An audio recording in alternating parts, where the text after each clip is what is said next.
गांव की मिट्टी में कहानियों का संसार बसा रहता है। कहीं पर मंदिरों की कथाएं तो कहीं पर पेड़ों और तालाबों से जुड़ी डरावनी दास्तानें। ऐसी ही एक दास्तान उत्तर प्रदेश के एक छोटे से गांव बेलपुर की है, जहां गांव के किनारे स्थित एक तालाब बरसों से लोगों के दिलों में दहशत भरता आया है।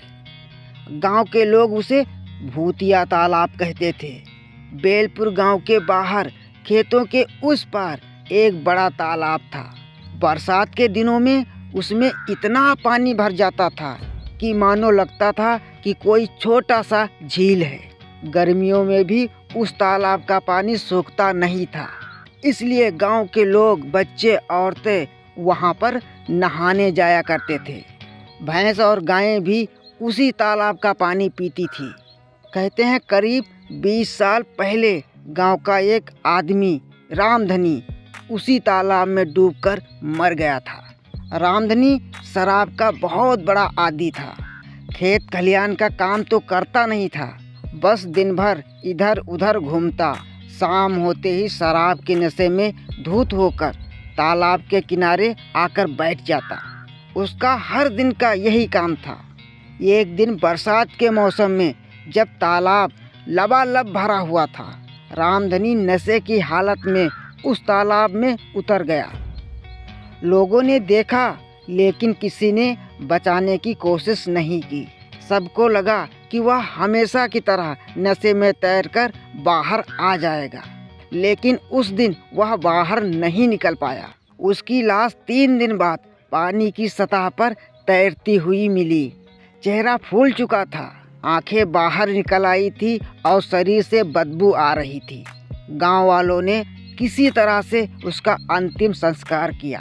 कहते हैं उस दिन के बाद तालाब का पानी कभी साफ नहीं हुआ और तभी से लोगों ने वहां पर अजीब अजीब घटनाएं देखना शुरू कर दिया। रामधनी के मौत के कुछ ही दिन बाद गांव के 2 लड़के मोहन और हरिया तालाब में नहाने गए। धूप तेज थी, पानी ठंडा और साफ लगा। दोनों मस्ती में डुबकी लगा रहे थे। तभी अचानक हरिया ने महसूस किया कि उनके पैरों को किसी ने जकड़कर पकड़ लिया हो। वह चीखने लगा, मोहन बचा लो, कोई मेरे पैरों को पकड़ रहा है। मोहन ने सोचा वह मजाक कर रहा है, पर उसने जब देखा हरिया पानी के अंदर खींचता हुआ जा रहा है तो वह घबराकर किनारे भगा और गांव वालों को बुलाने दौड़ा। गांव वाले दौड़ कर आए। उन्होंने हरिया को पानी से बाहर निकाल लिया। तब तक वह बेहोश हो चुका था। होश आने पर उसने बताया, मैंने साफ साफ देखा है, पानी के अंदर रामधनी ही था। उसी ने मेरे पैरों को पकड़ रखे थे। उसका चेहरा भयानक लग रहा था, आंखें लाल थी और मुंह से बदबू आ रही थी। उस दिन के बाद बच्चे तालाब में नहाने से डरने लगे। गांव के लोग तालाब से दूरी बनाने लगे, लेकिन जानवरों को कैसे रोक पाएं? गाय भैंस तो प्यास लगने पर वहीं पर जाएंगी। एक बार गांव के किसान की भैंस तालाब में पानी पी रही थी। अचानक जोर जोर से चिल्लाने लगी और तालाब के गहराई में जाने लगी। किसान ने बड़ी मुश्किल से रस्सी बांधकर उसको बचा लिया, लेकिन कुछ ही घंटों बाद भैंस बीमार पड़ गई और अगले दिन मर गई। गांव के बूढ़े बुजुर्ग बोलते थे, ये तालाब अब भूतिया हो चुका है। रामधनी की आत्मा चैन अब नहीं पा रही। तालाब के बाहर एक मुख्य रास्ता पड़ता था। रात को अगर कोई उस रास्ते से गुजरता तो अजीब सरसराहट की आवाज़ सुनाई देती, जैसे कोई पीछे पीछे चल रहा हो। एक बार गांव का लड़का शंकर शहर से लौट रहा था। चांदनी रात थी। तालाब के पास से गुजरते ही उसे लगा कि कोई उसका नाम लेकर पुकार रहा हो। उसने पीछे मुड़कर देखा तो तालाब के किनारे रामधनी खड़ा था। शंकर के होश उड़ गए। वह भागते भागते गांव पहुंचा और अगले दिन सुबह सबको बताया, रामधनी मुझे बुला रहा था। धीरे धीरे यह बात गांव में फैल गई कि तालाब पर भूत रहता है। कोई भी सूरज ढलने के बाद उस तालाब की तरफ नहीं जाता था।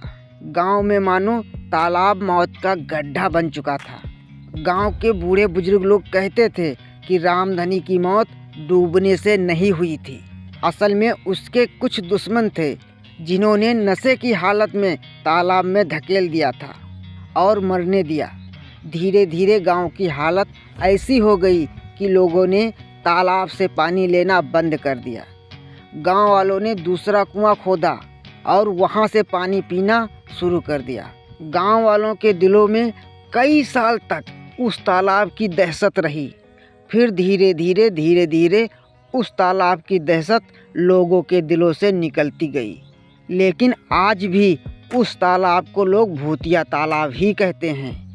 लोग बरसात के दिनों में आज भी उस तालाब में नहाने या पानी पीने नहीं जाते हैं।